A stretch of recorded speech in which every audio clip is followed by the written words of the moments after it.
senti une telle déficience de connaissance des gens d'information sur un événement si fondamental et probablement si dangereux pour nous, si actuel, que on a fait le spectacle, on l'a fait.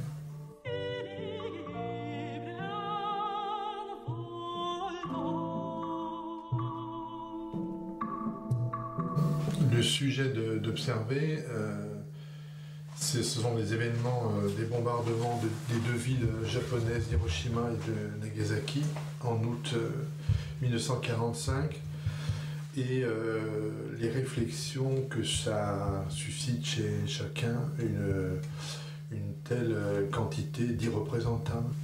Ce sont deux événements proprement inimaginables. La déflagration atomique est tellement brève, absolument brève, que même ceux qui l'ont subi n'ont pas eu de sensation du pendant de la chose. C'est un événement qui a mis du temps à nous parvenir, oralement, puisque les Japonais ont été d'une grande retenue dans le témoignage, dans l'écrit, parce que le pouvoir américain de tutelle a confisqué même les kanji, les caractères d'imprimerie qui mentionnaient le mot atomique, mais aussi parce qu'il n'y a pas eu d'image. Il n'y en a eu que 5. Devant l'atrocité de ce qu'ils voyaient, les Japonais étant assez pudiques, le photographe unique qui était sur place a arrêté de photographier. On est devant une quantité d'événements qui atteignent une dimension surréelle.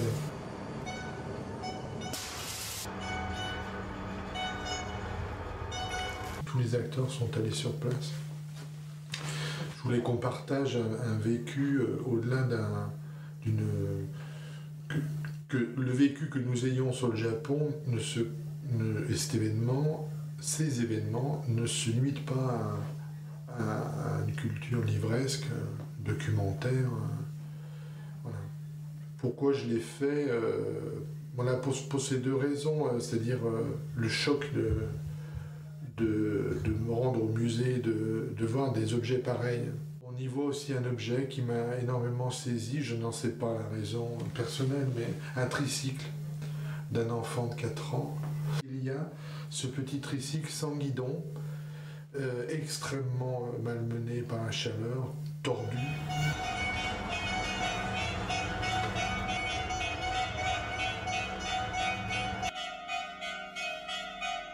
Sur le plateau, il y a 2-3 objets d'époque qui sont là. Les objets jouent un grand rôle dans mon travail. Il n'y a pas de décor au sens propre. Je parlerais plutôt d'installation. Donc c'est un cube. Pour moi, je considère le plateau comme un cube d'air. Et à l'intérieur de ce cube d'air, il y a un ensemble de paramètres qui bougent, qui sont souvent modifiés. Rien n'est décoratif, tout est usuel. Chaque objet, finalement, ne reste que les objets qui ont été touchés, manipulés, déplacés.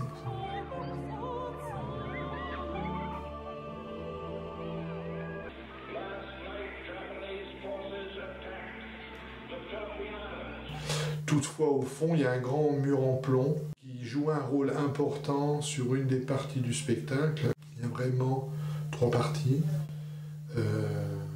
2 parties visuelles, la 1 et la 3, et une partie où les gens entendent des témoignages de ceux qui ont perpétré l'acte et de ceux qui l'ont subi.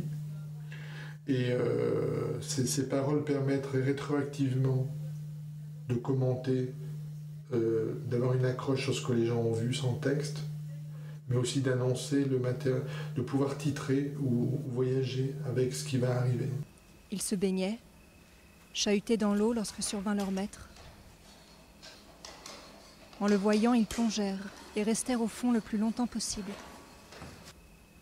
Quand ils remontèrent à la surface, le paysage était transformé. Le maître calciné, tout noir, au bord du chemin. Je balance entre un théâtre d'émotion et un théâtre de réflexion. Je pense qu'aussi, le spectateur doit être en mesure de réfléchir avec nous ou de recevoir des faits qui l'amènent à méditer certaines choses, en tout cas de l'époque et en tout cas de l'histoire.